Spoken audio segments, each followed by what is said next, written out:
Assalamualaikum warahmatullahi wabarakatuh. Halo pemirsa cerita inspiratif dimanapun Anda berada. Salam sejahtera untuk kita semuanya. Semoga kita semua dalam keadaan sehat dan tetap dalam lindungannya.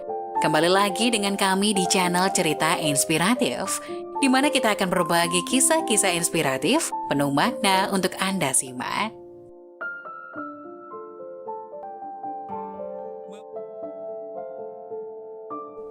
Saat istri hamil tua, suami siksa orang buta, bayinya lahir begini.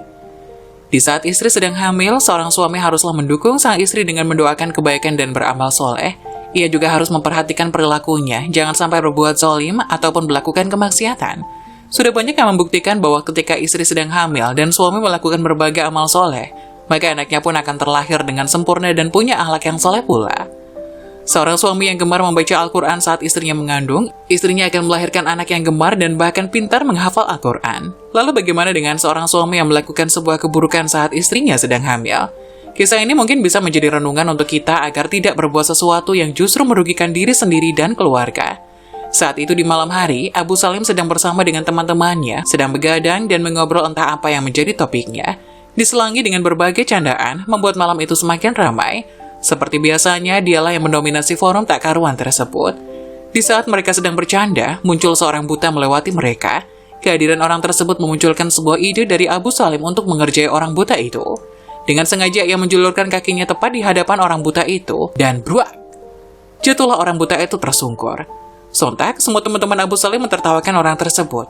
Rasa kaget dan sakit bercampur baur dalam benak orang itu. Ia dengan susah payah berusaha bangkit di tengah gelak tawa mereka yang masih mentertawakannya. Semakin keras tawa Abu Salim dan kawan-kawannya membuat orang buta tersebut marah dan berkata, "Kau telah mengerjai orang yang tidak bisa melihat. Semoga Allah membalas apa yang telah kamu lakukan." Namun meski orang tersebut telah marah dan berdoa kepada Allah, Abu Salim tetap tidak meminta maaf ataupun menyesal. Ia sibuk dengan kebanggaannya karena telah mengerjai orang buta tadi. Mereka menganggap bahwa perbuatan seperti itu merupakan sebuah kesenangan semata tanpa ada perasaan bersalah. Setelah malam mulai larut, forum yang tidak jelas tersebut kemudian bubar. Abu Salim pun pulang ke rumahnya. Saat masuk ke dalam rumah, ia melihat bahwa istrinya tengah kesakitan seperti akan melahirkan. "Dari mana saja kamu, Bang?" Dengan santai ia berkata, "Biasa, ngumpul bareng teman." "Sungguh, aku sangat kesakitan. Sepertinya aku akan melahirkan malam ini." Setelah mendengar ucapan tersebut, barulah Abu Salim terdiam dan keringat dingin mengucur dari dahinya. Dengan segera ia membawa sang istri ke rumah sakit. Sudah hampir beberapa jam berlalu, namun ia tidak mendengar tangisan bayi di kamar persalinan rumah sakit itu. Abu Salim yang bingung kemudian berpamitan untuk hendak keluar. Ia lalu memberikan nomor teleponnya jika pihak rumah sakit membutuhkannya. Baru beberapa saat di rumah, telepon milik Abu Salim berbunyi. Pihak rumah sakit mengabarkan bahwa istrinya telah melahirkan. Dengan perasaan gembira bercampur kaget, Abu Salim pun langsung menuju rumah sakit tempat istrinya melahirkan. Saat di depan ruang persalinan, Abu Salim bertanya kepada suster yang memang kebetulan lewat, "Di mana anak dan istri saya, suster?" "Maaf pak, bapak diminta untuk bertemu dokter dahulu." Abu Salim tetap ingin bertemu dengan anak istrinya, namun suster tetap mengharuskan Abu Salim menemui dokter dulu. Meski sedikit menahan emosi, akhirnya Abu Salim menuruti kata suster itu. "Pak, anak Anda cacat cukup berat di kedua matanya. Sepertinya dia akan kehilangan penglihatannya." Ucapan dokter itu seakan petir di siang bolong yang membuat Abu Salim terhenyak. "Apa? Anak saya akan buta?" "Anda harus ikhlas, Pak. Semua ini sudah ketentuan Allah."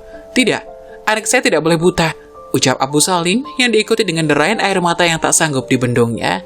Di tengah kesedihannya tersebut, ia teringat dengan sosok orang buta yang ia kerjai. "Inilah balasan itu ya Allah," tangisnya semakin menjadi penuh penyesalan. Semoga kisah tersebut bisa kita jadikan contoh untuk tidak sewenang-wenang kepada kaum yang lemah, karena ketika mereka berdoa, maka sesungguhnya doa orang yang teraniaya akan cepat dikabulkan oleh Allah.